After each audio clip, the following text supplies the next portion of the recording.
Welcome to the Career Refresh Podcast. I'm your host, Jill Griffin.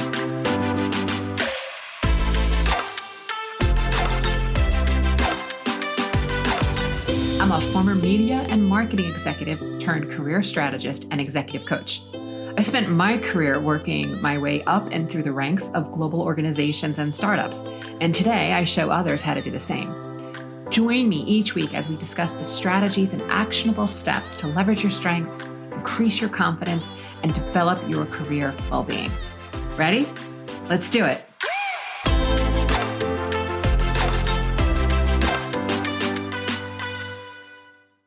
Hey there, welcome back to the podcast. I'm your host, Jill Griffin. All right, this week I want to talk about something that I am seeing. I know that I have suffered from it at times, but when you have an unmanaged mind or you're not paying close attention to what's running around in your head, you can easily fall into what I call a case of the yeah buts. So according to psychologist and author Carol Dweck, our mindset shapes whether or not we believe we can learn, change, or grow. And the way you think not only affects the way you feel, but it can also affect what you achieve, whether you stick to new habits or beliefs, whether you develop new skills. And because I'm a super curious student of people and behavior, I like to understand all the sneaky ways that limiting beliefs show up. We are often cruising along, believing we're in a good space, thinking positively, things are going well, and then slowly and subtly, negative thoughts worm their way in. And we believe these thoughts to be facts. Yeah buts can show up in different situations, but it's basically fear that you rationalize with your, you got it, yeah, but. It's the equalizer, the justifier. Let me prepare myself now. Let me almost have pre-traumatic stress now because I'm going to prepare myself and everyone else for the disappointment or something that's not going to happen. And yeah buts stem from irrational fear that you've masked with a sense of assuredness, a sense of certainty, right? Irrational fears are fears that they cannot be proved. They're not necessarily agreed upon, right? An irrational fear is like, I'm never going to get promoted. That's an irrational fear. There's no proof of that. You keep thinking it. You keep feeling that disappointment. You keep acting that way. Guess what? You've now made your irrational fear true. A rational fear are things like, well, for me, a rational fear would be death or getting hurt or falling again, right? That's an irrational fear. So rational versus irrational fears. This can be that someone has an edge over you or that you think the course has been set. It's just the way it is. It's just the way it always happens, right? It's that waiting for the other shoe to drop. It can also be seen as non-commitment. Here are ways that it shows up.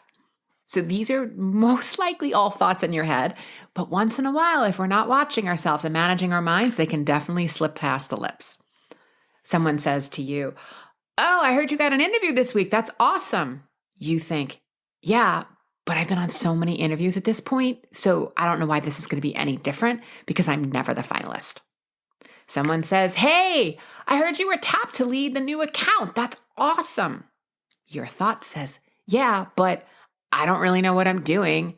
And if you say that internally, okay, that's bad. If you say that externally, I want to talk to you for a second about self-deprecating humor. My second episode of this podcast is around self-deprecating humor, when it's useful and when it's actually hurting you. It can be useful if it's true to your personality to crack a joke like that. When you're poking fun at yourself. It's something that's outside of the core competency of what you've been hired for, right? So if you're hired to lead finance, then making a joke around that you don't know how to work with numbers or pivot tables is not the kind of self-deprecating humor you want to be doing, because that then impacts your trust. People are then going like, who's in charge and why should we believe this person, right? Where you could use self-deprecating humor is around some of maybe your quirks, your personality traits, or you lack patience, right? So self-deprecating humor, again, can be used in a way that's really, really impactful, and it can build trust. It can create alignment and connection. It can also make you look like a really vulnerable leader in a good way, right? That's Brene Brown level of vulnerability. But again, when you're doing it in your core competency, that is a big no-no. Okay, back to our scheduled program. Someone might say to you, hey, did you hear we made the final round of the new business pitch? And your thoughts skew towards, yeah, but this client, I bet you, yeah, but this client is going to be a nightmare. Someone says, hey, did you hear the Alexis got promoted? That's awesome. You think, yeah, but her book of business is super easy compared to what I have to call on, and I'm never going to get promoted. Someone says, hey, you're joining us tonight? And you say, yeah, but I got to see if I can get this finished first. And then I'd also say pretty much anything that the media reports on. There's if you've ever watched local TV news, you see it, right? Where the headline is some sort of doomsday headline about some local issue that's really not that big of a deal. A good thing happens, and then the headline is like, yeah, but blah, blah, blah. And, again, it's an idea that we can't ever take the win. The yeah, buts are sneaky. We don't always see it, which is why working with a coach or a mentor is super helpful in helping you catch where you have a fixed or a closed-based mindset. And whether yeah buts happen because of doubt, comparison, non-commitment, defensiveness, not being coachable, or imposter syndrome or fraud complex, this all really stems from fear. When your yeah, but is a comparison, it's usually fear that someone is better than you, so you do it as a form of leveling, right? I have this, but they have that. If it's non-commitment, it's a half agreement. You don't want to be held accountable for something else better might come along. And that's fear that you may not like the experience, or fear that you're not convinced that the experience is going to be worth your time. It almost brings up memories of like that bad high school boyfriend or high school girlfriend where they could never commit to plans too far in advance in case something better comes along. Another way is justification. Yeah, but they're doing it, right? This deflects responsibility. It's not being accountable. It's kind of childlike behavior, a little bit entitled. And we see this very often in the both sides ism that we see today in our culture. Another way is doubt, that your fear that you're not good enough or you're going to be found out.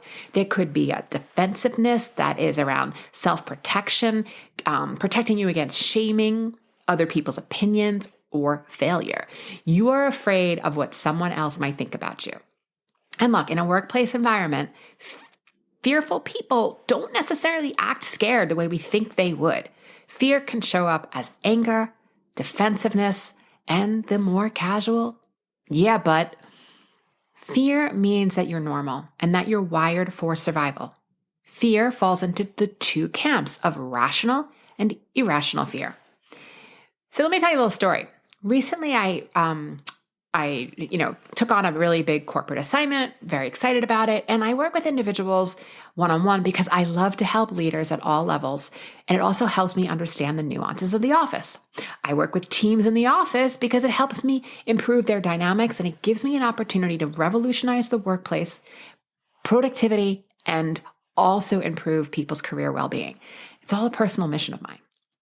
So one day, this coach came up to me and said, hey, tell me what's new and good. And it happened to be the exact same day that I signed this contract. So I shared that this opportunity was happening and that I was really excited about it. And her first response, without even skipping a beat, was, yeah, but you're going to have to do so much work. It's probably not going to be easy or worth it. You're going to hate this. So do you see how the yeah, but shows up? It's almost like I'm not in her brain, but it's almost like, is she trying to protect me? Does she think I should be doing something different with my time? Is she thinking, oh gosh, what does that mean for me if Jill's taking on this type of assignment? Where's my share? Right? It's a scarcity thinking. And again, I'm not in her head, nor do I care to be. I'm just saying these are the ways that it shows up. And you know what? It's like people are messy. And while I will always gravitate towards people supporting others as the people that I want in my inner circle, I was really able to separate her words from myself. It was almost like I had on those Wonder Woman cuffs where I was like, bing, bing, right? I was able to like, oh, okay, that's about you. I was able to tap into empathy because we've all had the moment where we feel we're not advancing. We feel time is running out. We feel we're not where we should be. We feel that we should have had more.